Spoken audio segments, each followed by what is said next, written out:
That night, I called Grandma Helen. She picked up on the first ring. She always does. I told her everything. The letter, the ID, the schedule, the glasses, the painting. Mom in the principal's office. Grandma Helen was quiet for exactly 10 seconds.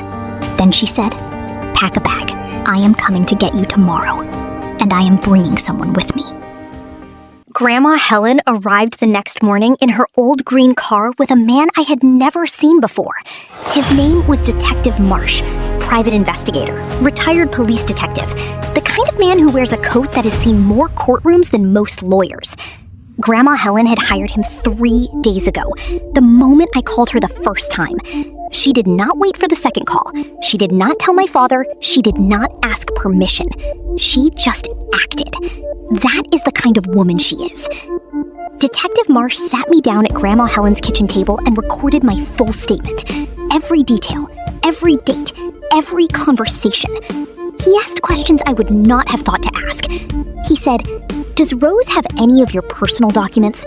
Birth certificate, passport, medical records?" I said, "She has my student ID. She had my acceptance letter." He nodded and wrote something down. Then he said, "We are going to need 3 things. A way to prove you are Lily through something Rose cannot fake. A witness who can confirm the switch happened, and evidence that your mother was involved." The first one was easy. I have a small birthmark behind my left ear shaped like a crescent moon. Rose does not have it. It is in my medical records from birth. The second one took longer. Detective Marsh went to the school. He did not talk to the principal. He did not talk to the teachers. He talked to the security cameras. The school had CCTV footage of Rose entering the administrative office that Monday morning, before school started, before I arrived. The footage showed her presenting my student ID, posing for a new photo, and leaving. Time-stamped, dated, clear as day. The third one was the hardest, but Grandma Helen handled that herself. She called my mother and said, "Margaret, I know exactly what you helped Rose do. And I want you to know that I have a private investigator, I have security footage, and I have Lily's birth medical records. You have 24 hours to fix this before I take it to the school board, the police, and your husband's hospital board of directors. Because identity fraud involving a minor is a criminal offense." My mother did not speak for 15 seconds.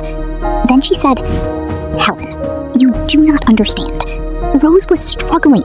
She needed this." Grandma Helen said, "Rose needed to steal her sister's life.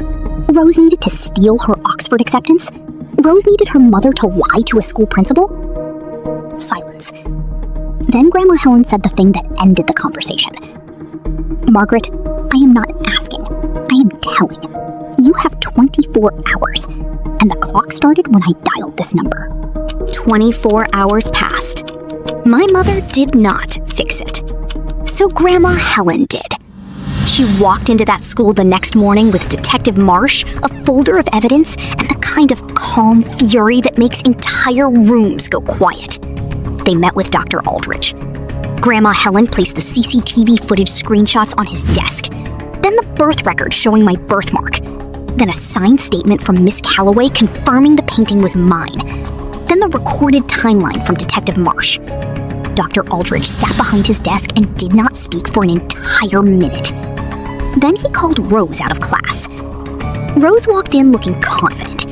She was still wearing my glasses, still carrying my art portfolio. She saw Grandma Helen and her face changed. Not a lot, just enough. Dr. Aldrich said, "Please remove the glasses." Rose did not move. He said it again. "Remove the glasses." She took them off. Her eyes were perfectly fine. No squinting, no adjusting. Because she does not need glasses. Dr. Aldrich looked at Grandma Helen, then at the file, then at Rose. He said, "This ends today." Rose's records were corrected within the hour. My classes were restored, my locker was reopened, my student ID was reissued with my real photo. But the part that changed everything happened at home that night. My father came home early. Grandma Helen had called him at the hospital and told him everything.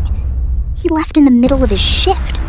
He had never done that before, not once in 20 years. He sat at the kitchen table. My mother sat across from him. Rose sat next to my mother. I sat next to Grandma Helen. It looked like a trial, because it was one. My father looked at my mother and said one sentence. "Margaret, did you go to that school and tell them Lily was Rose?" She said. Rose was falling apart. Her grades were dropping. She was going to lose her modeling spot. She was going to lose everything. She needed a fresh start. My father said, "So you gave her Lily's start." My mother started crying. Real tears this time. Not the kind Rose learned from her. My father did not raise his voice. He never raises his voice. Surgeons do not panic. They cut with precision. He said, "You committed fraud against our daughter. You looked at Lily, your own child, standing right in front of you, asking for help, and you told the world she was someone else." Then he turned to Rose. "And you stole your sister's acceptance letter. You know what that letter meant to her. You know art is the only thing she has that is fully hers, and you took it." Rose said nothing. She looked at the table. My father stood up. He walked over to me. He knelt down so we were eye level. He said, "Lily, I am sorry I was not here. I am sorry I was always at the hospital when you needed me at home. That changes today." Then he looked at Grandma Helen and said, "Thank you, Mom." Grandma Helen said, "Do not thank me. Fix it." Here is the part of the story nobody expects. 2 weeks after everything was fixed, Rose knocked on my bedroom door at 2 in the morning. I almost did not open it, but I did. She stood there without makeup, without the blonde hair, which she had started growing back to brown, without the contacts, without any of the armor she wears every single day. She looked like me. For the first time in years, she actually looked like my twin. And she said something that completely changed how I understood everything that had happened. She said, "I did not steal your life because I wanted your grades or your art program. I waited." She said, "I stole your life because people actually like you for who you are. Miss Calloway likes you because you paint. Sophie liked you because you were kind. Grandma Helen loves you because you were real. Even Nathan, my own boyfriend, told me last month that he wished I was more like you." She was crying now, not performing, actually crying. She sat on my floor and put her head in her hands.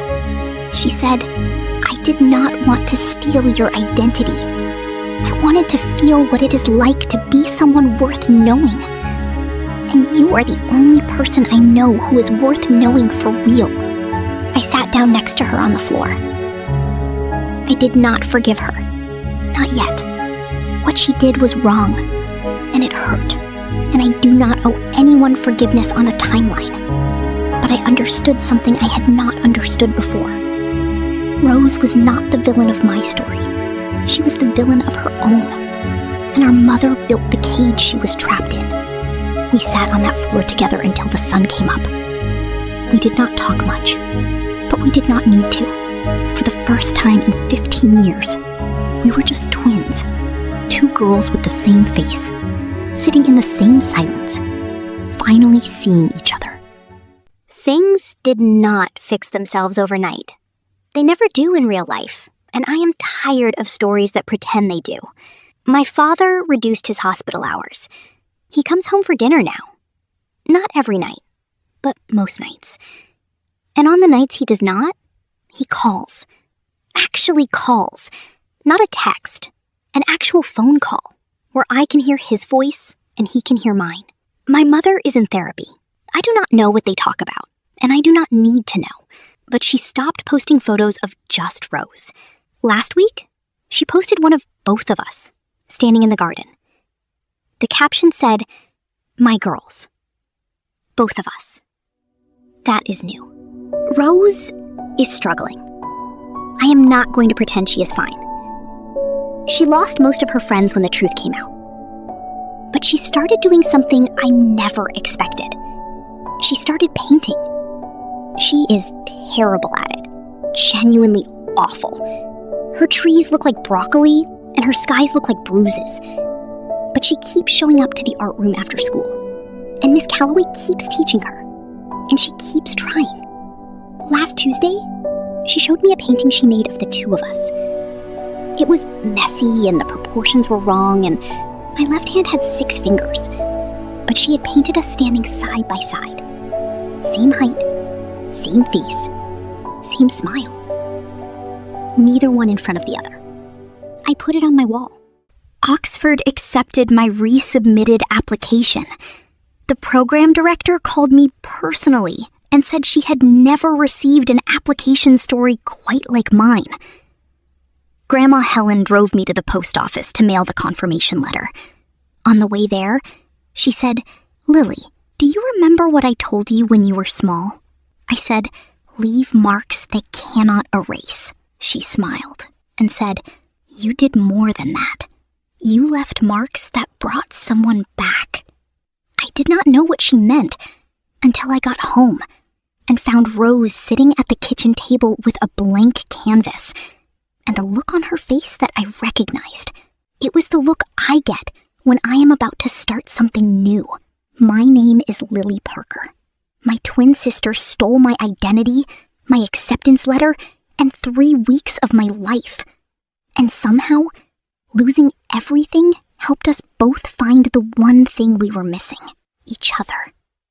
If you are still here, you need to smash that like button right now. Lily did not survive all of that for you to just scroll.